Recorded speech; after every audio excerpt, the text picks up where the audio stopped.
तर एकीकडे सरकारचा निषेध करत या आंदोलकांनी पत्त्यांचा डाव मांडलाय, तर दुसरीकडे याच आंदोलनाच्या दरम्यान काही मराठा आंदोलक हे रस्त्यावरती बसून पोलीस भरतीचा अभ्यासही करतायत। यांच्यासोबत बातचीत केली आहे आमच्या प्रतिनिधींनी।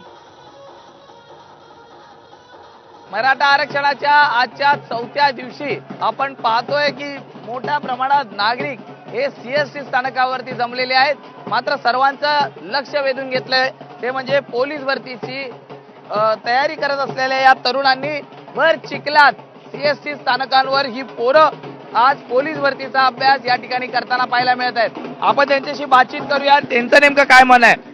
दादा, काय सांगशील, का नेमकं आपण या ठिकाणी बसलेला आहात? या आरक्षणाची आम्हाला नितांत गरज आहे, कारण एक मार्कावरून आम्ही मागल्या भरतीमधून राहिलेलो इथं। त्यासाठी आज आरक्षण असलं तर आता 1 महिन्यानंतर पोलीस भरती येणार आहे, त्याच्या आधी आम्हाला आरक्षण दिलं पाहिजे सरकारने, नाही तर आमचे पोरं लागणार नाहीत।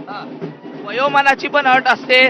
दादा, काय सांगशील, वयोमानाची अट निघून जाते, भरतीत मेरिट त्यामुळे जवळ येऊ शकते आरक्षणामुळे?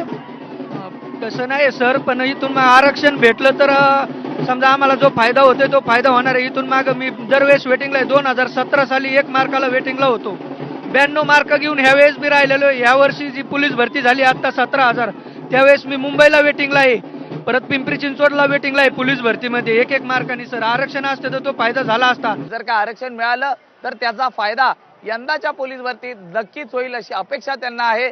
त्यामुळे सरकारकडे ते विनंती करतायत की लवकरात लवकर आमच्या मागण्या मान्य करून आरक्षण द्यावं। एक निषेधार्थ आंदोलन या ठिकाणी पोलीस भरतीला बसलेले हे तरुण या ठिकाणी याच चिखलात बसून अभ्यास करताना आपल्याला पाहायला मिळत आहेत। व्हिडिओ जर्नलिस्ट अक्षय सह मी सूरज सावंत, एबीपी माझा, मुंबई। मराठा